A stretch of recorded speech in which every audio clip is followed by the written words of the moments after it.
Bonjour et bienvenue sur le podcast À votre pleine santé, le podcast naturo qui vous accompagne vers une alimentation saine et gourmande et qui vous donne les clés pour une santé optimale en toute simplicité. Je m'appelle Marina et je suis naturopathe. Suite à des soucis de santé non résolus par la médecine classique, je me suis intéressée aux médecines traditionnelles naturelles.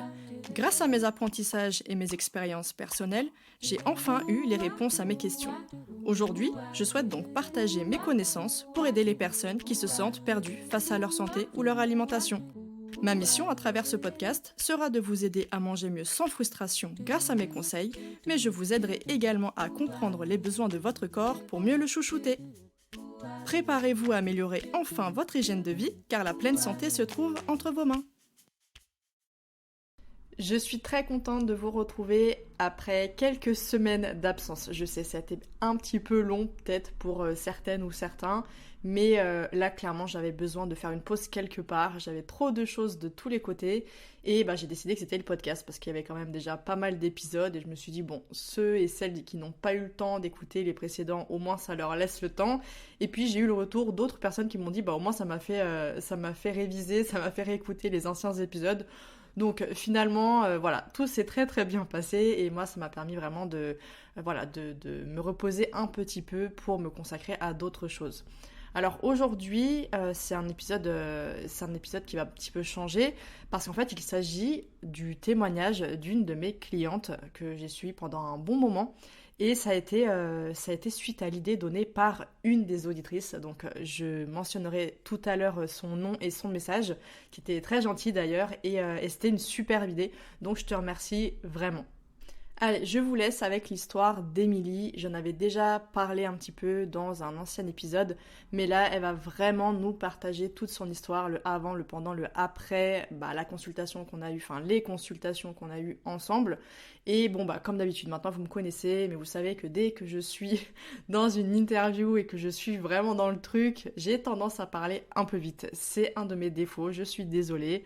J'essaye vraiment de faire de mon mieux, mais des fois je suis tellement dedans que, en fait, le problème c'est que mon cerveau va tellement plus vite que ma bouche qu'en fait ça part dans tous les sens. Voilà, je m'excuse par avance et puis je vous laisse avec le témoignage très touchant et très inspirant d'Émilie. Alors bonjour Émilie, merci beaucoup d'avoir accepté l'invitation pour venir témoigner sur le podcast. Je suis très très honorée et ravie de t'accueillir. Avec plaisir, ça me fait plaisir que tu m'aies invitée aussi, donc je suis contente d'être là. Écoute, c'est grâce à l'idée donc de la Miss S qui m'a laissé un avis sur Apple Podcast en me disant une pépite, chaque épisode est enrichissant, concis, bien construit, un bonheur. Et elle m'a fait une suggestion, avoir des invités pour partager des témoignages et différents parcours. Et il était évident, la première à qui j'ai pensé c'était toi parce que on a quand même beaucoup échangé, on s'est vu plusieurs fois en consultation et ton histoire je la trouve tellement touchante, inspirante, motivante et c'est pour ça que je t'ai proposé et que malgré tes petits doutes dont on reparlera, tu as très gentiment accepté et j'espère de tout cœur que ça va pouvoir aider les personnes qui nous écoutent. Merci. Alors pour revenir un petit peu donc sur le avant en fait quand tu m'as consulté, donc c'était en novembre 2020, donc ça fait déjà 2 ans qu'on se connaît quand même mine de rien. Waouh, le temps passe. Ouais, le temps passe très très vite. Franchement j'ai l'impression que c'était hier. Ah mais c'est ça, franchement, même moi, mais je pense que ça c'est l'effet Covid. Du coup, aussi, on a oui. les 2 dernières années. Les 2 dernières années, ça a été assez compliqué et on ne les a pas vu passer quoi au final. Donc tu es venu me voir avec plusieurs problématiques et principalement, si je me trompe pas, c'était vraiment par rapport à la digestion au tout début. Exactement, ouais. Donc est-ce que tu te souviens un petit peu, est-ce que tu peux nous dire, comment tu étais avant de venir me voir en première consultation, qu'est-ce que tu as déjà mis en place avant, qu'est-ce que tu as pu faire, etc. Et qu'est-ce qui t'a mené finalement à cette consultation avec moi ? D'accord. Alors en fait, j'ai toujours eu un système digestif assez fragile, mais ça allait. J'avais pas de douleur tous les jours comme j'en avais eu à un certain moment, mais j'avais par exemple des gastro à répétition ou alors des indigestions, mais rien de bien grave. Ça a commencé vraiment vers janvier, février, où en fait d'un coup j'ai eu vraiment des douleurs au niveau du ventre, donc intestin et estomac. Et c'est arrivé vraiment du jour au lendemain. Donc j'avais l'impression d'avoir vraiment une pierre au niveau du ventre et je pouvais plus rien manger. Donc rien manger et quand je me forçais à manger parce que fallait bien que je le fasse, j'étais vraiment pliée en quatre toute la journée et je pouvais rien faire, je me tordais vraiment de douleur et ça a duré pendant plusieurs mois et j'ai perdu 15 kilos en 2 mois. Donc, Ah oui. c'était vraiment très, très, très rapide et inquiétant parce que c'était vraiment choquant. Et du coup, je suis rentrée en France parce que j'habite à Londres et c'était la période du Covid, enfin le début du Covid. Donc, j'avais envie d'être avec ma famille et d'être rassurée aussi parce que j'étais vraiment inquiète. Et du coup, j'ai commencé à faire plein d'allers-retours chez le médecin. Au début, c'était assez alarmant parce qu'il pensait vraiment à un cancer ou une tumeur ou l'hélicobacter pylori. Donc, on m'a fait faire plein de tests et rien n'est ressorti. Donc, D'accord. aucun médecin ne savait ce que j'avais, donc on m'a fait faire des prises de sang aussi, mais du coup, il est juste ressorti que j'avais une hypercalcémie. Donc, c'était intéressant de le savoir, mais c'était pas non plus ce qui allait régler mes problèmes. Donc, du coup, j'ai continué les allers-retours chez le médecin. J'ai été voir aussi une gastro-entérologue. Pareil, elle ne savait pas du tout ce que j'avais. Et au final, au début, on m'a dit que c'était à cause du véganisme. Parce que j'ai été végétarienne pendant 4 ans.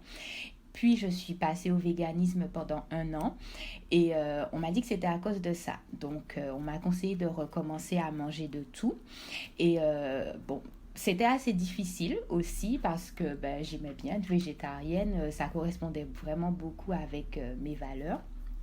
Donc, c'était assez difficile d'abandonner le végétarisme, mais bon, je m'étais fait une idée parce que j'en avais trop marre d'avoir mal à longueur de journée.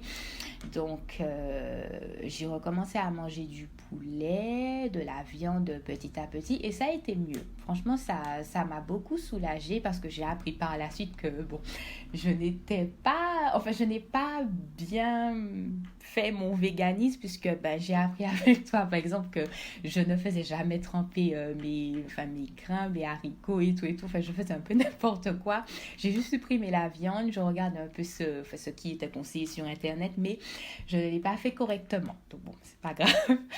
Et en fait, au final, ça m'a soulagée, mais les problèmes sont toujours restés parce que j'avais toujours mal au ventre. J'avais des périodes où je ne pouvais pas manger durant la journée parce que j'avais vraiment trop mal en fait. Et à un moment, je me suis retrouvée un peu comme dans une voie sans issue parce que personne ne savait ce que j'avais et du coup personne n'avait de remède et j'avais toujours mal et au final on m'a dit c'est que c'était dans ma tête. Donc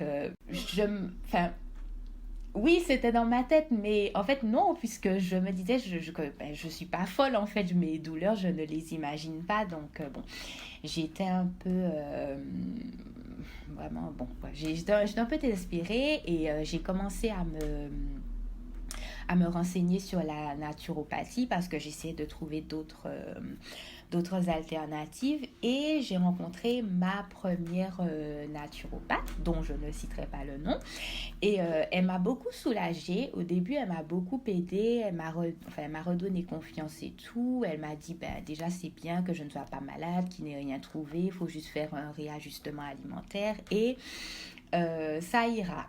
Donc au début tout allait bien, tous ces conseils m'aidaient énormément, mais j'avais aussi fait le test des intolérances alimentaires parce qu'à un moment, on m'a dit que c'était ça aussi.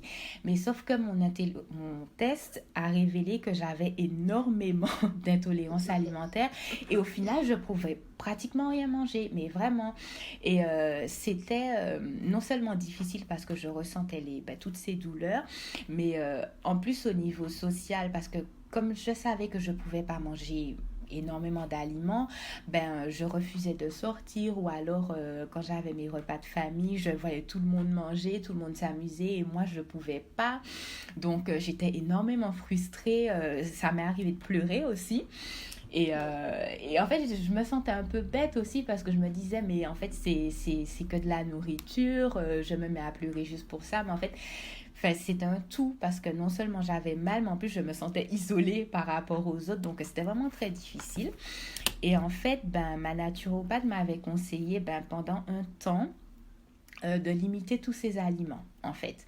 Donc je me rappelle que les seuls aliments que je pouvais manger c'était du quinoa, du riz, du thon et de la viande. Donc quand je faisais mes courses, je ressortais toujours avec mes gros paquets de thon, de riz et tout. Et je mangeais ça à longueur de temps. Et en fait au début, je ne pouvais plus faire du thon parce que ça me dégoûtait. Et j'étais extrêmement frustrée de ne pas pouvoir manger normalement. Et au bout d'un moment, j'ai développé des TCA donc deux. L'orthorexie, parce que j'étais devenue obsédée par le fait de bien manger. Déjà parce que j'avais peur que si je ne mangeais pas bien, j'aurais eu encore plus de douleur. Et ensuite, moi je suis très perfectionniste aussi. Et en plus, comme je sortais de 4 ans de végétarisme avec tous mes idéaux, le fait d'être en accord avec mes valeurs et tout, j'avais envie de le rester en fait en quelque sorte. Et du coup, ça passait aussi par le fait que puisque je remange de la viande maintenant, il faut que tout soit exactement parfait, carré et tout. Et si je ne le faisais pas, j'étais vraiment très dure avec moi-même. Donc, il y avait l'orthorexie qui était très dure à gérer. Et il y avait aussi, je ne sais pas du coup si c'est la boulimie ou l'aérophagie. Parce qu'en fait, pendant L'hyperphagie, non, tu veux dire? L'hyperphagie, ok. Oui. Et donc, du coup, pendant 2-3 heures, je crois que c'était 2-3 fois par semaine, je mangeais des quantités mais énormes d'aliments. Et en fait, c'était surtout ce que je pouvais pas manger. Et en fait, ça pouvait être, par exemple, pas trop des cochonneries, parce que je suis pas trop du genre à manger des cochonneries, mais ça pouvait être, par exemple, du pain, mais vraiment, genre, manger 2-3 baguettes de pain, ou alors du granola, enfin bref, des trucs comme ça. Et ça m'a alertée et c'était vraiment très difficile. Je me sentais très très coupable et très triste et très seule. Et j'en ai parlé à ma naturopathe pour qu'elle puisse m'aider. Et en fait, ça a été l'inverse parce qu'elle m'a fait me sentir très mal. Et en fait, elle m'avait dit qu'en gros, j'ai déjà mal aux intestins. Et si j'ai des crises de compulsion alimentaire comme ça, en fait, je vais empirer ma situation et que c'est pas bien. Et je me rappellerai toujours d'une phrase qu'elle m'a sortie. Elle m'a dit, si vous voulez manger un cookie, mangez un par semaine, mais pas plus. Et du coup, je m'étais sentie encore plus mal et j'ai essayé de chercher d'autres alternatives. Et c'est là, du coup, que Marina, j'ai découvert ton profil Instagram et ton site internet. J'ai beaucoup aimé tes articles et j'ai trouvé que tu avais une approche qui me correspondait plus. Et je me suis reconnue aussi dans ton parcours. Donc, du coup, c'est pour ça que j'ai décidé de t'envoyer un petit message et notre aventure a commencé. Et je suis encore aujourd'hui ravie et honorée que tu m'aies choisi parce que bon, on a fait un bon bout de chemin ensemble et je suis très contente d'avoir pu participer à voir comment aujourd'hui effectivement ça a vraiment changé. Donc ça, on en reparlera juste après. Donc maintenant, on va voir un petit peu ensemble voilà, comment on a mis en place les nouvelles habitudes, comment justement on a pu comprendre au final l'origine même de ces troubles digestifs. Et je voulais revenir justement sur cette fameuse longue liste d'intolérances alimentaires, parce que je me rappellerai toujours. Déjà, je me rappelle du choc que j'ai eu quand tu m'as dit que tu avais perdu 15 kilos en 2 mois. C'est énorme et effectivement, c'est une problématique que j'ai beaucoup rencontrée en consultation, que j'avais moi. Alors moi, c'était pas 15 kilos, j'en avais parlé dans un témoignage, moi c'était 10 kilos en 3 mois, ce qui était quand même beaucoup parce que j'étais vraiment pas épaisse déjà de base, et tout comme toi finalement, ce qui fait que ça se voit très très rapidement et on se rend bien compte que c'est pas sain quoi. Donc c'est vrai que ça c'est une problématique qu'on rencontre beaucoup chez les personnes qui ont des problématiques digestives, qui ont des troubles digestifs parce qu'on va les orienter vers un régime thérapeutique. Donc ça peut être le régime sans FODMAPs, le régime anti-candidose, parce qu'on avait parlé aussi de la candidose, le régime, je sais pas, le régime sans gluten, le régime régime cétogène, bref, tous les régimes thérapeutiques qu'on entend, le naturopathe en question ou le diététicien en question pourra utiliser celui qu'il a l'habitude d'utiliser. Et c'est vrai que dans ces régimes thérapeutiques, on a tendance à supprimer des catégories d'aliments ou des aliments. Et là, en fait, ce qui s'est passé dans ton cas, et c'est ce que j'avais aussi subi en tant que cliente à l'époque aussi, c'était que suite aux fameux résultats des intolérances alimentaires, dont je parle beaucoup parce que effectivement c'est vraiment un piège ce test-là, parce que déjà, comme je te l'avais expliqué, c'est que d'un instant T à un autre, tu le fais aujourd'hui, tu le fais dans 3 semaines, le résultat pourrait être totalement différent. Donc ça, c'est la première des choses à prendre en considération, mais en plus, c'est qu'en fait, on va se focaliser sur les aliments en question, se dire ok, tu es intolérante. En plus, c'est pas vrai parce que c'est pas des tests d'intolérance, c'est des tests d'hypersensibilité alimentaire. Beaucoup confondent les deux. Parce que l'intolérance au lactose, c'est une vraie intolérance qu'on a en général depuis qu'on est enfant et ça, on s'en rend compte. Et l'intolérance au gluten, par exemple, c'est la maladie cœliaque. C'est une vraie maladie. À part ça, on parle vraiment d'hypersensibilité alimentaire. Et c'est vrai que dans ce cas-là, on va dire c'est tel aliment en question qui te pose problème, donc tu l'enlèves, tu le retires. Et donc, pour rappeler à nos chères auditrices, auditeurs qui nous écoutent, donc toi, tu avais effectivement une liste qui était extrêmement longue. J'en avais déjà parlé j'avais déjà un petit peu abordé ton histoire dans un épisode sur les troubles psychiques provoqués par une naturopathie malheureusement mal exercée. Donc toi, tu avais des intolérances, entre guillemets, donc des hypersensibilités alimentaires au kamut, qui est un blé ancien, à la levure, aux œufs, aux produits laitiers, aux oléagineux, graines de courge, noix de cajou, poisson, truite, sole, saumon, sardines, lentilles, champignons. Voilà, on continue comme ça, la liste est longue. Oui. J'avais tout noté. Mais donc, c'est vraiment une liste immense. Et en fait, plus tu me disais les choses, et quand je voyais passer les oléagineux, les graines de courge, les noix de cajou, etc., tout de suite, pareil, les lentilles, je me suis dit, je t'ai posé la question, est-ce que ce sont des aliments que tu as beaucoup consommés quand tu es devenue végétarienne et après végétalienne? Chose à quoi tu m'as répondu. Oui. Exactement. Voilà. Et c'est comme ça, après, que je te demandais, est-ce que tu les faisais bien trempés? Est-ce que tu faisais vraiment tout ce qu'il fallait pour améliorer la digestibilité de ces grains et de ces légumineuses qui demandent justement un trempage? Et comme tu l'avais dit tout à l'heure, effectivement, ce ne sont pas des choses que tu avais mis en place, tout simplement parce que tu n'étais pas au courant. Ça, c'est quelque chose que je tiens à rappeler.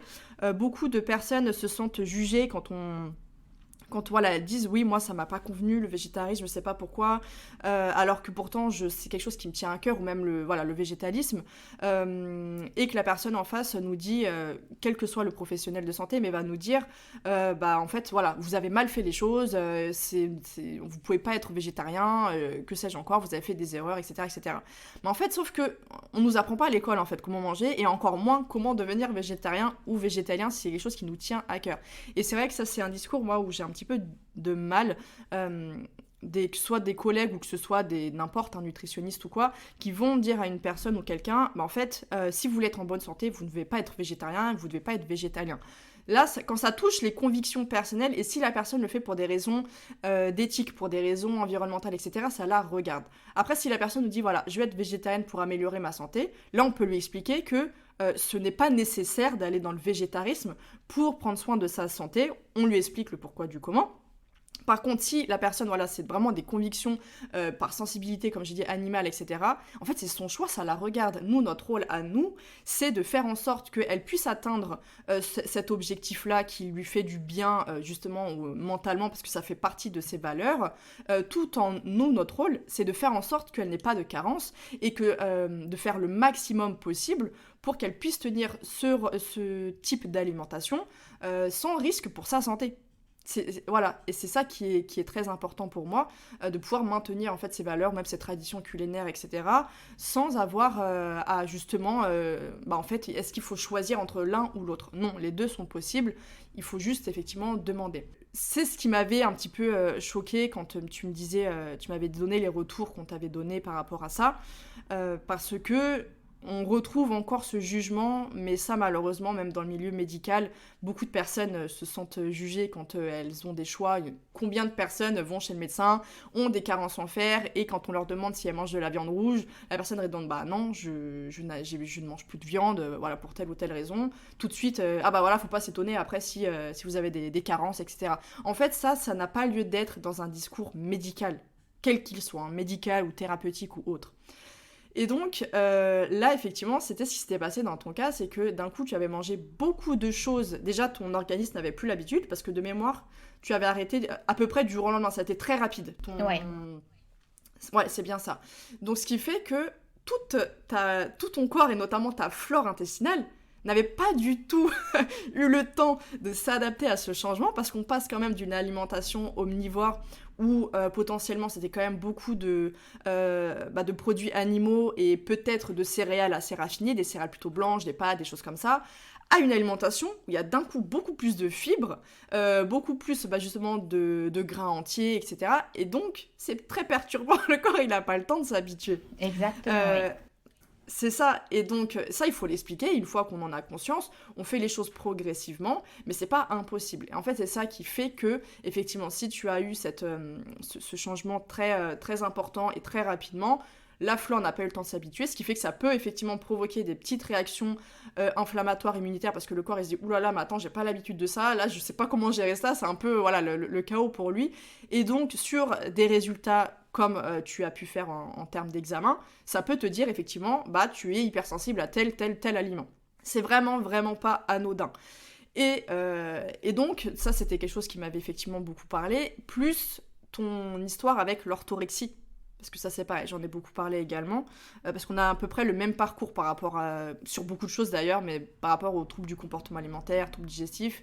Et c'est vrai que l'orthorexie, c'est un trouble dont beaucoup ne connaissent pas en fait. On parle beaucoup de l'anorexie, la boulimie, de l'hyperphagie aussi, mais l'orthorexie, elle n'est pas assez répandue, mais c'est vrai que pourtant dans le domaine propre à la naturopathie, ou au moins tout ce qui va être les médecines, on va dire, plutôt non conventionnelles, entre guillemets, où va y avoir souvent des interdits, une alimentation un peu plus drastique, etc. Sur le plan théorie, hein, je parle bien, parce que c'est vraiment ce qu'on peut nous apprendre des fois à l'école. Et si on applique ça vraiment de manière théorique, c'est vrai qu'on peut se retrouver avec une assiette qui est vraiment très compliquée à mettre en place. Et ce qui fait qu'on a tendance à un petit peu devenir obsédé, c'est exactement le terme, obsédé par ce qu'on mange. Il faut que tout soit sain le plus possible, éviter au maximum si c'est industriel, s'il y a un petit peu de farine raffinée, s'il y a un petit peu de ci, un petit peu de ça, on devient complètement parano. Et on se dit que si on mange même un bout de tel aliment, genre un bout de baguette, ça va être à la fin du monde, ça va réduire tout ce qu'on a fait comme effort. Exactement, ouais. Et ça, psychologiquement, C'est dur. tout à fait, c'est extrêmement dur. Et comme tu l'as très bien dit, l'isolement social aussi qui va avec. Exactement. Et d'ailleurs, je me rappelle t'avoir envoyé un message parce que du coup, j'étais en vacances en France et on avançait déjà bien sur notre programme et j'en étais super contente. Mais du coup, comme j'étais en vacances avec mes sœurs, on mangeait, on rigolait et tout. Mais moi, au lieu de profiter de ce moment, j'étais vraiment stressée parce que je me disais, mais oh là là, du coup, je gâche un peu mon programme, j'aurai à nouveau des douleurs, je me sens pas bien et tout.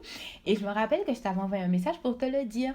Et tu m'avais dit, mais non, de pas du tout m'inquiéter, que c'est ce qu'on fait 80% du temps qui compte. C'est Et ça. du coup, pour les vacances, peut passer et de justement profiter des moments avec mes sœurs. Et c'est ça qui est beaucoup plus sain que d'être en train de stresser par rapport à la nourriture. Et ça m'avait énormément aidé aussi. C'est ça, tout à fait, la fameuse règle des 80-20, et c'est ce que j'enseigne aussi dans le programme Wonder Food, mais en fait, ça, c'est d'apprendre à déculpabiliser. Parce que nous, on nous enseigne très bien pour culpabiliser, ouais. Ça, il n'y a aucun souci là-dessus. Exactement. Tout le monde s'en charge très bien.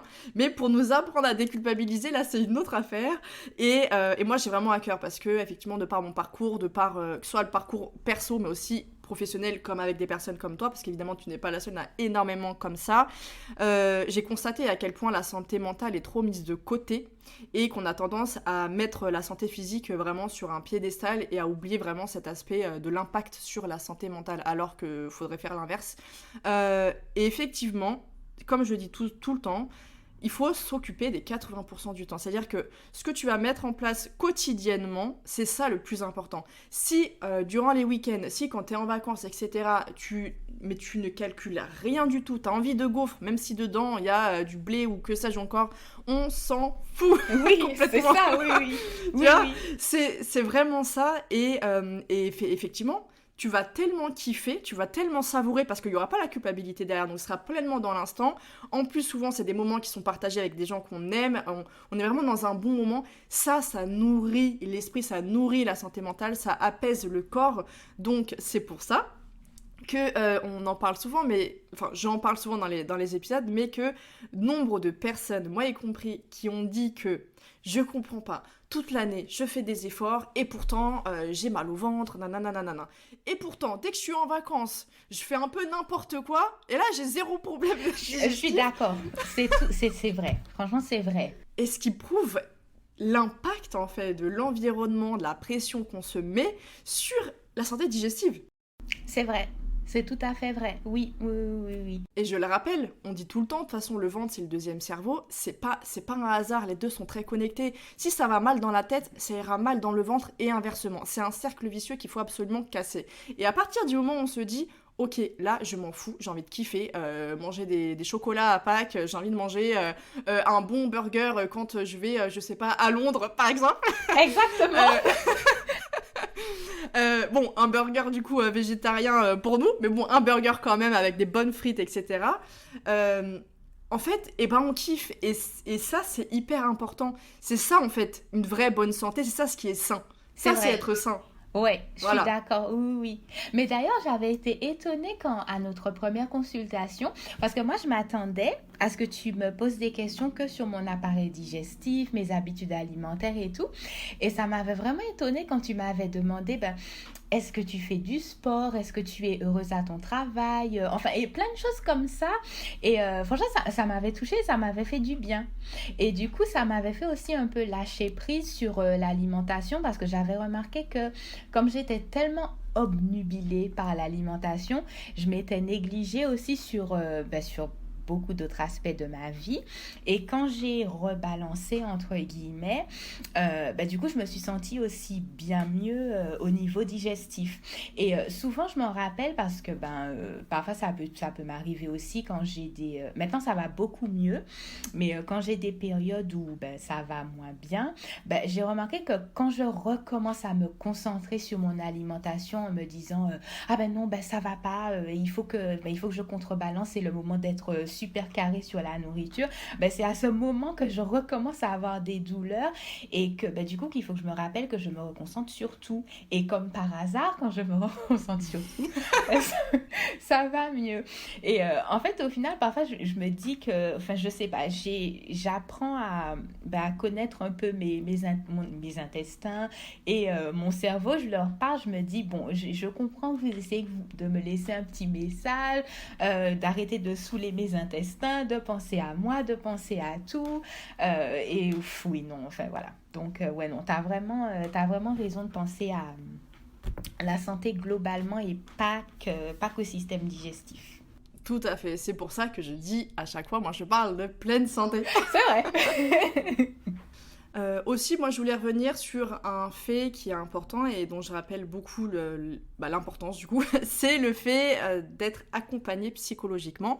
Et justement, toi, tu avais été accompagné par une psychologue qui était spécialisée dans les troubles du comportement alimentaire. Donc, est-ce que tu peux nous parler un petit peu plus, voilà, de ce travail que tu as pu faire avec elle de manière, voilà, sans entrer dans les détails, mais ce que tu peux nous dire à ce sujet? Alors, du coup, je m'étais beaucoup renseignée sur Londres au niveau des associations sur les personnes qui ont des troubles du comportement alimentaire. Et j'en ai trouvé une que en fait, j'étais assez attirée par elle. Et du coup, ils proposaient des séances avec des psychologues et des infirmiers, enfin vraiment des personnes qui sont spécialisées dans ce domaine. Et moi, j'ai été super bien accompagnée. Je me rappelle, elle s'appelait Claire. Et j'avais donc du coup une séance par téléphone une fois par semaine. Donc, on pouvait choisir au début, je crois que pendant ouais, quelques semaines, je faisais une séance par semaine. Et après, bon, c'était beaucoup plus espacé parce que du coup, mes crises se sont arrêtées. Et c'est elle en premier qui m'avait parlé d'orthorexie. J'en avais jamais entendu parler. Et du coup, elle m'a expliqué ce que c'est. Et quand elle m'en a parlé, je me suis tout de suite reconnue dedans. Et elle m'a parlé aussi, ce que j'ai beaucoup aimé, c'est qu'elle m'a expliqué ce qui se passait dans le corps et pourquoi j'avais ces crises en fait. Et ça rejoignait aussi beaucoup ce que tu me disais, le fait de me restreindre aussi énormément avec l'alimentation, de manger que la même chose tout le temps, que ce soit normal en fait que déjà avec mon corps veut beaucoup plus d'aliments et que quand je lui donne ne serait-ce qu'un petit peu, qu'il en profite pour pouvoir se remplir. Et aussi au niveau du côté plaisir, parce que j'avais plus trop de plaisir au niveau de l'alimentation parce que je mangeais que la même chose et j'étais frustrée. Donc à partir du moment où je mangeais ne serait-ce qu'un petit cookie qui me faisait plaisir ou même un peu de granola, ça y est, j'avais ce côté plaisir à nouveau. Donc mon corps en profitait pour se remplir entre guillemets. Donc ça m'avait fait énormément de bien qu'elle m'explique ce qui se passe. Et en fait, c'est tout ce dont j'avais besoin, d'être rassurée et de comprendre ce qui se passait parce que quand j'avais ces crises, je m'en prenais beaucoup à moi-même. Déjà, je me sentais énormément coupable parce que déjà, je me disais pourquoi je fais ça, pourquoi je suis faible, pourquoi je n'arrive pas à respecter mon alimentation très restrictive puisque je pensais que c'est ce qui m'était adapté. Et le fait de comprendre que c'était pas de ma faute entre guillemets et c'est une réponse de mon corps pour pouvoir survivre, se protéger, ça m'a déjà beaucoup plus apaisée, ça m'a permis de savoir comment guérir, comment retrouver une alimentation où je me sens apaisée, où je ne me sens plus frustrée et pour pouvoir stopper ces crises. Et j'ai aussi fait un accompagnement avec une psychologue parce que aussi justement on me disait que l'orthorexie donc il y a le problème des crises, des compulsions alimentaires aussi, mais que l'orthorexie cache aussi beaucoup d'autres soucis. Et moi, par exemple, c'est le fait que je sois extrêmement perfectionniste et pas du tout dans le bon sens. Hein. Moi, si c'est pas parfait entre guillemets, je vais m'en vouloir ou je serai dure avec moi-même et je serai assez intransigeante et ça dans tous les aspects de ma vie. J'ai énormément de mal à lâcher prise ou à être flexible et la psy elle me disait que le fait de contrôler mon alimentation, le fait d'être dans cette orthorexie, c'est un peu un aspect de ma personnalité qui ressort et qu'il faut que j'apprenne à travailler dessus.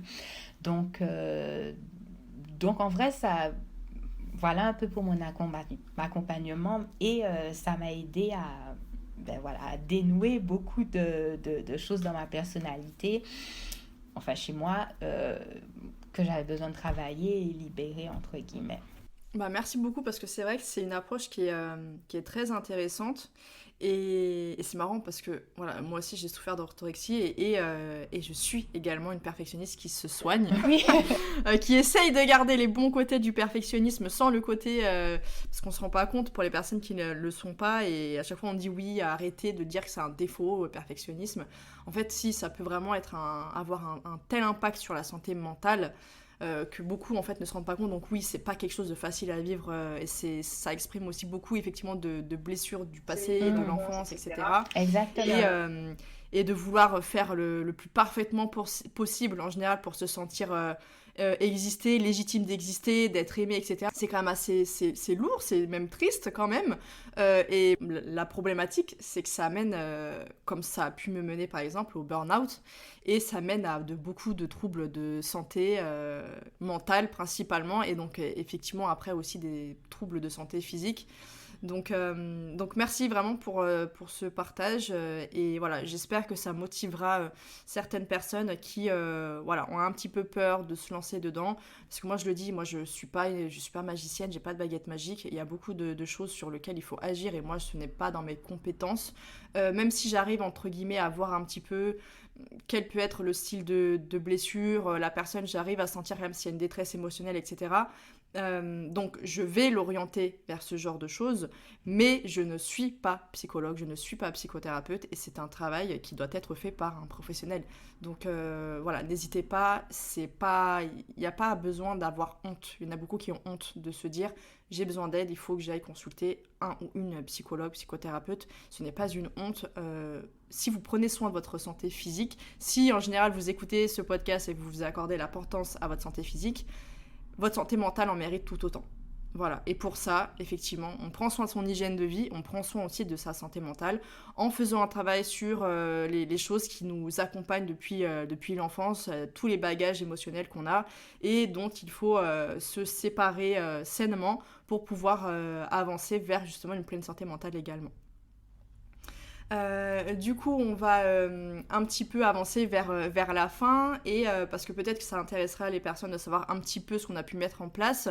Donc à la première consultation, ce qu'on a fait ensemble, c'est de voir du coup effectivement s'il y avait, comme j'en parle tout le temps, c'est la fameuse hypochloridrie, le manque d'acidité au niveau de l'estomac.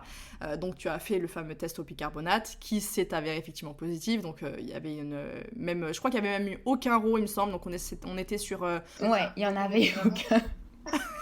J'ai attendu longtemps, mais non, il n'y avait pas eu de RAW.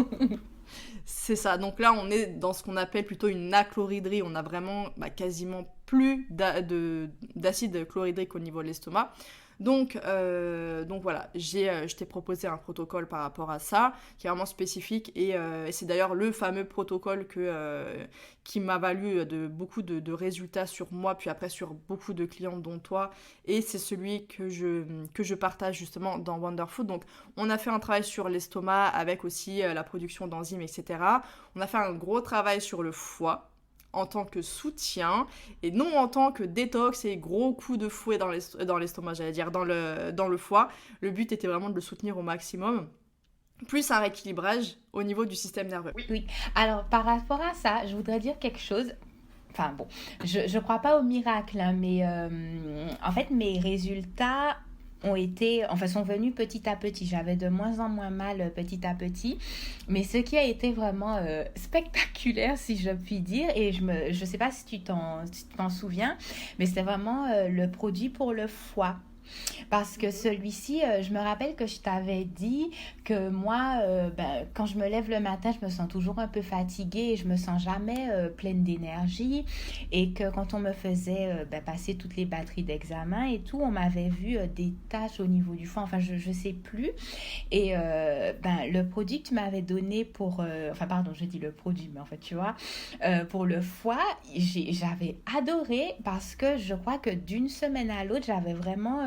retrouver la pêche et j'étais bien et au bout de quelques semaines j'avais plus rien sur mon foie et c'est là que je me suis dit aussi que c'est bien parce que je me concentrais sur mes intestins et mon estomac mais qu'il y a d'autres organes aussi et j'avais pas du tout pensé au foie et ça franchement j'avais beaucoup aimé oui, travailler sur mon foie. Et je crois qu'après mes autres consultations aussi, je t'avais dit, est-ce qu'on peut retravailler sur le foie parce que j'avais adoré.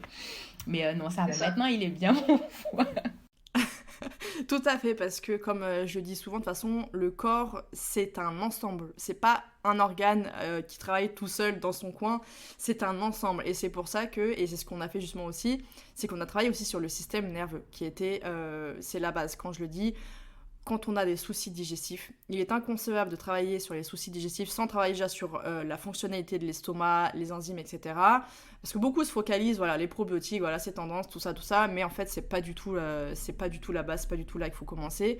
Et du coup, c'est ce qui explique aussi pourquoi certains n'ont pas forcément de résultats après, voilà, plein de semaines, voire des mois de protocole.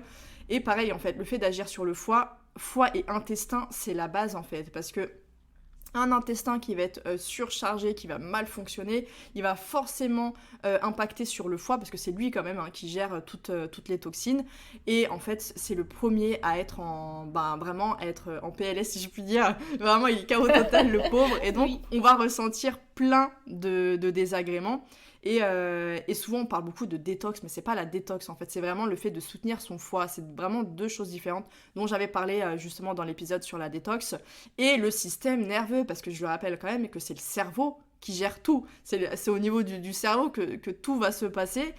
Donc ne pas agir sur le système nerveux et la santé psychique, c'est inconcevable. C'est pour ça que donc, on avait effectivement agi là-dessus. Plus je t'avais donné des exercices de respiration, de cohérence cardiaque. D'ailleurs, il y avait eu le médecin, le docteur David Howard, qui était venu nous parler justement de la cohérence cardiaque sur le podcast. C'était super intéressant. Donc effectivement, ça c'était premier protocole. Et de ce que j'avais noté donc dans les retours, c'était que ça allait... Ah oui, tu m'avais dit carrément, c'était beaucoup mieux donc par rapport à avant, c'était le jour et la nuit. Donc ça, c'était en février, Ouais. sachant que, comme je l'avais dit, c'était en novembre, fin novembre, et là, c'était début février. Donc voilà, ça c'est effectivement très intéressant, que tu n'avais plus du tout de crise de Non. boulimie, donc ça c'était un super, c'est génial, en fait ça montre quand même que sur le plan, parce que tu faisais comme tu l'as dit, ton accompagnement avec la psy, de ce côté-là, et ça montre au final que le fait de relativiser, de déculpabiliser parce qu'on avait évidemment, on était reparti sur une alimentation normale, on avait réintégré des choses petit à petit que tu avais éliminées parce que c'était compliqué de tout réintégrer en même temps, ça faisait trop pour ton organisme, mais effectivement de revenir progressivement à une alimentation qui est normale avec des aliments en fait, il n'y a pas une quantité de choses interdites, et plus le soutien effectivement avec la psychologue. Je crois que c'était au bout de quelques jours déjà, tu m'as dit depuis notre consultation, j'ai plus eu en fait de crise. Non, c'est vraiment du jour au lendemain, ça s'est arrêté, genre comme si comme si ça s'était jamais passé. Et non, j'étais tellement surprise parce que quand j'y étais dedans, en fait, vraiment dans l'œil du cyclone, j'avais l'impression que jamais j'allais pouvoir m'en sortir. Et franchement, parce qu'en plus, les crises, elles étaient incontrôlables. Et du jour au lendemain, fini. Donc, non, c'était vraiment bien. Et en plus, jusqu'à maintenant, je trouve que ça m'a régulée, si je puis dire. Parce que je sais qu'avant, quand j'étais ado et tout, j'avais tendance à beaucoup grignoter. Mais parce que, voilà, bon, je mangeais pas trop bien non plus. Et je grignotais beaucoup. Et maintenant, je grignote plus. C'est-à-dire que je vais manger mes repas. Et après, j'aurais plus envie de grignoter. Et quand j'ai fini, quand j'ai plus faim, c'est stop. J'ai plus de place pour manger plus en fait. Donc non, franchement, je recommande de se faire accompagner parce que c'est top et ça change la vie. Vraiment. C'est ça, de toute façon c'est vrai que le confort digestif et l'alimentation, sachant que l'alimentation ça fait partie de notre vie en fait. C'est pour ça que quand tu disais tout à l'heure, oui mais c'est que la nourriture, oui mais la nourriture déjà c'est notre carburant, mais en plus comme je le dis souvent, c'est autour de la nourriture qu'on va fêter tout. Quand on a une bonne nouvelle, on le fête on le fête au restaurant, machin. Quand on a envie on n'est pas forcément bien, on a envie de se faire plaisir, hop, on va se diriger tout droit vers un petit repas réconfort.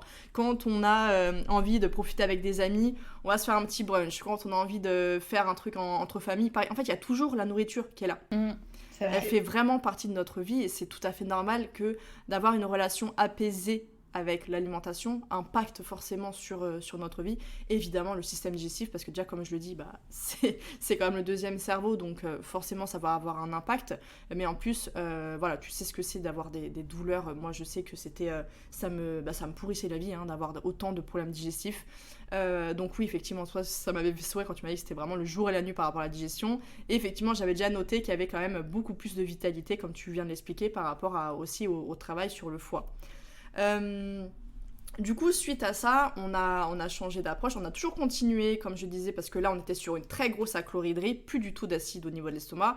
Donc, ce qui fait que là, notre protocole par rapport à ça, il a duré, de mémoire, je crois, on a fait 6 mois au total par rapport à ça. Et puis après, progressivement, parce que le but n'étant pas de rendre le corps dépendant et que, voilà, le but est de le faire travailler par lui-même quand même. Donc là, sur ce deuxième protocole, on était encore là-dessus, sur le soutien digestif.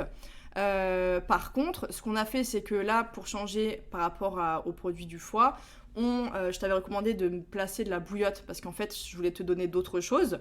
Pour pas te mettre trop de compléments, je voulais te faire passer par le soutien hépatique au niveau de la bouillotte, sachant qu'on était justement, comme je l'ai dit, en février. Donc voilà, la bouillotte sur le foie.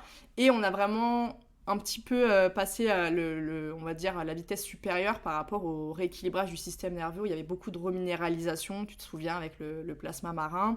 Et une bonne cure aussi de gelée royale et de ginseng pour vraiment sur le plan psychique, vitalité, etc. Faire vraiment le plein. Et donc ensuite, voilà, en juin, on avait fait le dernier point ensemble. Et effectivement, tu avais encore plus d'énergie qu'avant. Pareil, plus du tout de douleur au niveau du ventre, etc. Et c'est le fameux RAW. On avait refait le test du bicarbonate et c'était 1 minute 40, qui est un très très bon résultat. Et je me rappelle qu'à un moment donné, tu étais un petit peu sceptique de te dire, mais est-ce que je vais avoir besoin des compléments tout le temps ou ça va vraiment me permettre de refonctionner? Et comme quoi, ça avait bien fonctionné parce qu'on avait mis après un autre complément qui faisait 2 en 1, entre guillemets, et qui permettait de réduire les doses et de relancer vraiment le processus. Et après, voilà, ton taux était revenu à la normale et il n'y avait plus besoin. C'est pour ça qu'après, on s'était focalisé sur d'autres axes que toi, tu voulais mettre en place, plutôt d'ordre féminin. Et puis on s'est refait une petite cure, voilà, au niveau du foie, parce qu'on était au mois de juin, il faisait beau et tout, et ça t'avait fait beaucoup de bien, donc tu voulais refaire ça. Donc voilà, maintenant que tout ça est fait, est-ce que tu peux nous partager un petit peu ton ressenti, tes retours, si tu as des choses à nous dire par rapport à ça. Maintenant, comment je me sens maintenant ? Par rapport à maintenant, par rapport au protocole, est-ce que ça a été simple à suivre? Est-ce qu'il n'y avait pas trop de choses à prendre? Tu vois, déjà par rapport à ça. Et puis oui, par rapport à maintenant, comme ça on peut parler effectivement de ce que tu m'avais dit par message. En fait, non, j'ai pas du tout trouvé que le protocole était difficile à suivre parce que pour moi, c'était un peu comme... comment dire, a life savior, parce que en fait j'ai eu l'impression que enfin j'avais des réponses et que ça allait mieux. En fait, c'est comme si je voyais le petit arc-en-ciel derrière le nuage, donc non, c'était vraiment bien. Et comme je voyais vraiment des résultats de semaine en semaine et je sentais vraiment que ça allait mieux. Donc en fait, ça me faisait plaisir et ça m'encourageait justement à continuer. Et ça m'encourageait aussi, enfin, dans le sens où même si ça a été dur, mais ça m'a aidé aussi à connaître mon corps et j'ai trouvé ça super intéressant d'apprendre à savoir comment je fonctionne, comment mon corps fonctionne, apprendre à savoir ce que c'était que la pleine santé justement, comme tu dis, et à me connaître moi aussi parce que jamais j'aurais pensé par exemple que l'orthorexie mettait en lumière des choses sur lesquelles je devais travailler pour pouvoir avancer sur ma vie. Donc c'est sûr que c'est assez difficile quand on est dans l'œil du cyclone, mais au fur et à mesure, le fait de sentir qu'on retrouve la pêche, en fait, qu'on se retrouve soi, parce que j'ai eu l'impression de me retrouver moi, de revenir à une vie normale, si je puis dire, ça fait du bien. Et en fait, au bout d'un moment, j'étais tellement bien et ça me rassurait d'avoir mes compléments alimentaires. À un moment, je te l'avais dit que j'ai un peu peur de l'après, quand j'aurai plus de compléments alimentaires, Enfin, qu'est-ce que je vais faire? Et j'avais été étonnée quand tu m'avais dit non, mais là, les compléments alimentaires, enfin, ça va, quoi. Enfin, il faut le rendre, enfin, faut réapprendre à ton système digestif à être indépendant. Et moi, j'avais pas vu cette étape venir parce que je me suis dit, mais en fait, je suis bien quand il est dépendant, mon système digestif. Donc, non, enfin, ça, franchement, honnêtement, ça m'a fait du bien. Et après, au final, j'avais rien à craindre parce que quand on a arrêté les compléments alimentaires et tout, ben, tout a été bien, en fait. Vraiment, j'avais plus de douleur. Jusqu'à maintenant, j'ai plus de douleur à part des moments ponctuels où ça va pas, ou enfin bref, où je traverse des périodes un peu plus compliquées, où bien sûr mon intestin veut se manifester aussi.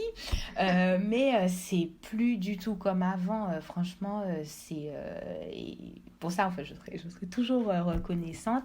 Mais, mais oui, voilà quoi. Super, merci beaucoup pour ton retour. Et est-ce que tu peux nous dire aussi si tu as ressenti des effets auxquels tu ne t'attendais pas forcément? Voilà, dis-nous tout. Alors, quand j'ai commencé à suivre ton protocole, j'ai remarqué que de plus en plus, mon acné disparaissait. Quand j'étais jeune, j'avais beaucoup d'acné. Et après, quand j'ai commencé à prendre soin de moi, me renseigner et tout, ça s'était beaucoup allégé, mais j'avais quand même toujours ce petit côté où j'avais des boutons, la peau un peu grasse et tout. Et quand j'ai commencé ton protocole, améliorer enfin, mon alimentation et puis travailler sur tout ce qu'on a travaillé, mon acné, elle a disparu. Mais vraiment, et là, à part les périodes du mois où j'ai 2, 3 petits boutons qui sortent, mais sinon, rien. Mais vraiment rien. Et franchement, ça m'a fait super plaisir. Parce que aussi, j'ai toujours pensé que l'acné, fallait faire attention aux produits cosmétiques ou alors ne pas. Enfin, la réponse toute simple, genre juste ne mange pas de porc et puis tu n'auras plus d'acné. Mais je sais que moi, j'ai été végane, j'avais toujours quand même de l'acné. Donc voilà, tout ça, ça a traité mon acné et aussi mes cheveux. Voilà, voilà. Mes cheveux, ils sont en très très bonne santé depuis, depuis qu'on a commencé. Donc voilà, c'est un tout. Il y a eu mon appareil digestif qui s'est beaucoup calmé, mais voilà, il y a eu d'autres choses à côté auxquelles j'avais pas pensé qui se sont réglées. Voilà. Bah, merci beaucoup et justement c'est ce que tu me disais parce qu'il faut savoir donc j'avais proposé à Émilie et en fait tu me disais que par rapport au témoignage tu savais pas si c'était pertinent parce que actuellement il y avait des moments ces derniers temps il y avait eu des moments où ça n'allait pas trop, etc. T'as eu pas mal de changements et tout et tu recommençais à ressentir voilà des inconforts, etc. Et je dis bah justement c'est intéressant parce que ça nous montre déjà premièrement que c'est pas un acquis. Parce que forcément, si les causes principales, et c'est vrai que chez toi, il y avait quand même aussi une très grosse part psychique, dans le sens, pas que c'est dans ta tête, mais que la santé psychique, mentale, émotionnelle jouait un rôle très important. Et ce qui fait que si on commence à relâcher à ces endroits-là, ou qu'il y a peut-être, le travail n'a pas été forcément totalement terminé, et qu'il faudrait peut-être continuer un petit peu, ça peut continuer à se manifester, et surtout qu'on est des êtres vivants, des êtres humains, avec des émotions. On connaît des hauts, des bas, c'est tout à fait normal. Et donc, en fait, être en pleine santé, ça veut pas dire avoir 0 symptôme toute la vie. C'est pas ça.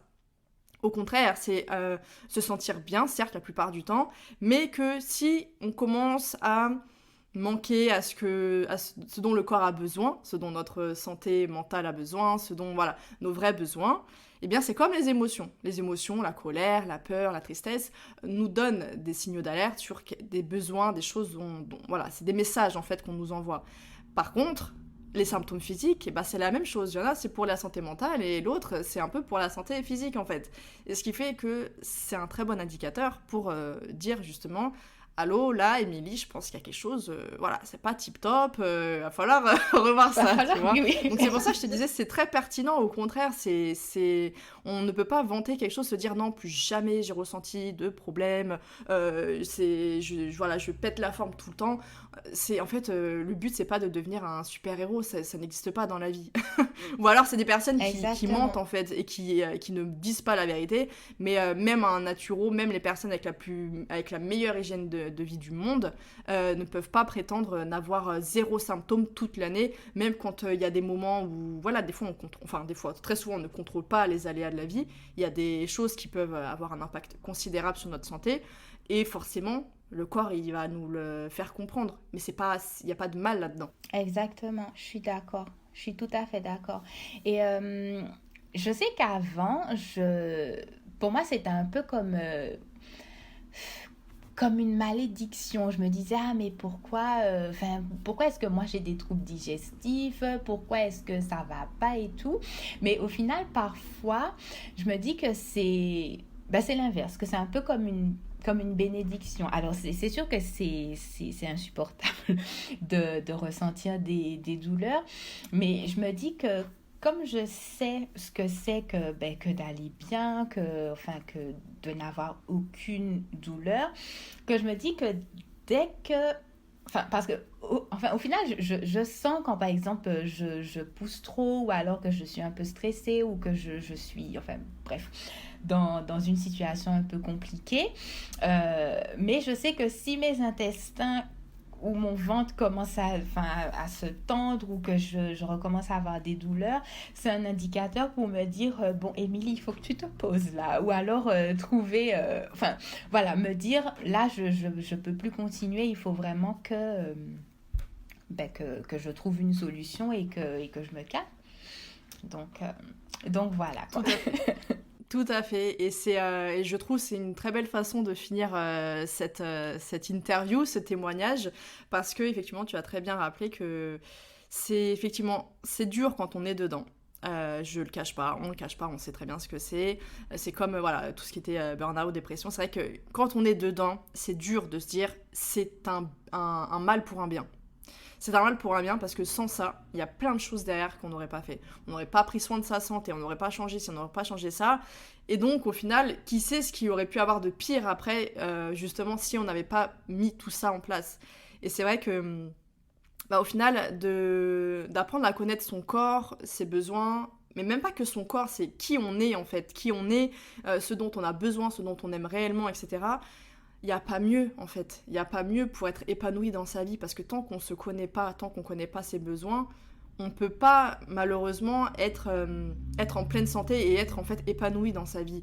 Donc, évidemment, il y aura toujours, comme j'ai dit, des hauts et des bas, mais de pouvoir être le plus souvent épanoui possible, sur tous les plans, aussi bien physique que mental, matériel, etc., spirituel et tout ça, ça, c'est le bienfait, justement. Ça, c'est le meilleur, même, des bienfaits. Et le corps, justement, et que ce soit les symptômes de la santé physique, de la santé mentale, sont là, en fait, comme des alliés pour nous aider, justement, à comprendre tout ça et ses besoins. Et donc, je trouve que ton histoire, ton témoignage et même les dernières paroles que tu as eues sont très, très parlantes, très, très, très...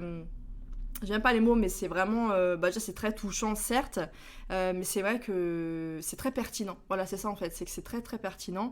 Et je pense que ça va parler ou peut-être donner le déclic à certaines personnes de comprendre un petit peu et d'accepter avec plus de résilience plutôt que d'être toujours dans la lutte face à ces divers symptômes. Donc voilà, franchement, je tiens à te remercier de tout cœur. Avec grand parce que plaisir.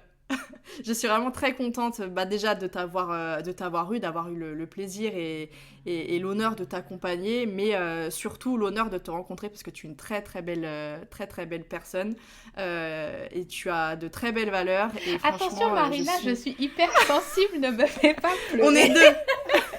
Non mais on est deux. Non mais c'est vrai, c'est ça aussi, c'est ce que j'aime moi dans mes métiers, on va dire.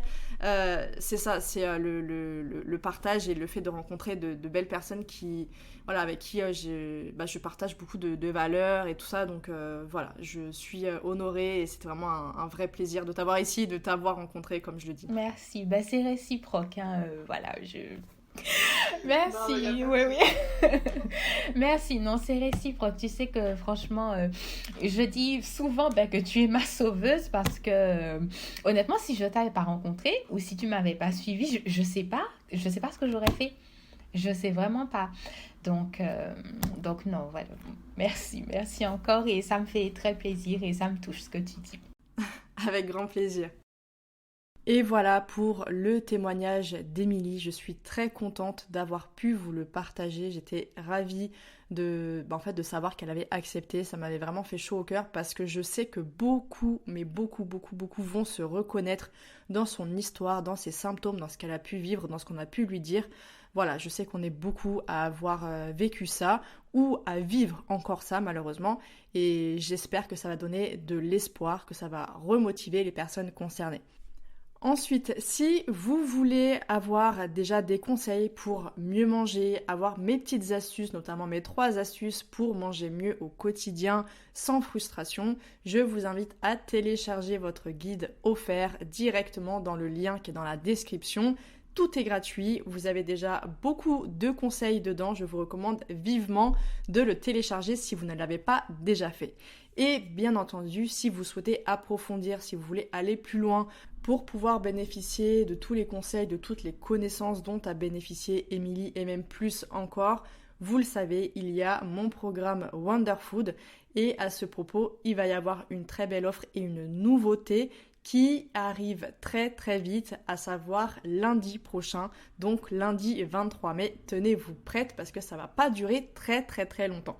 Voilà, c'était la petite info du jour et dans tous les cas j'espère que vous allez bien, il fait un temps magnifique, ça fait tellement du bien de voir le soleil, de ressentir voilà toutes les vibes de vacances comme ça, en tout cas moi j'aime trop cette période, le printemps c'est ma saison préférée dans tous les cas.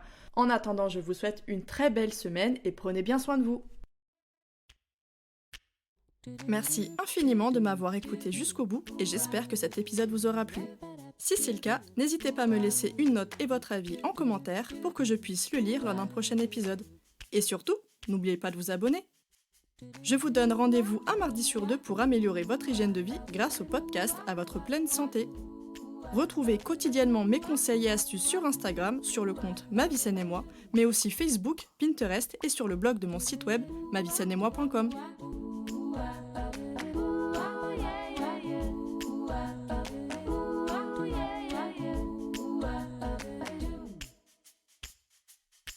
Do do do do.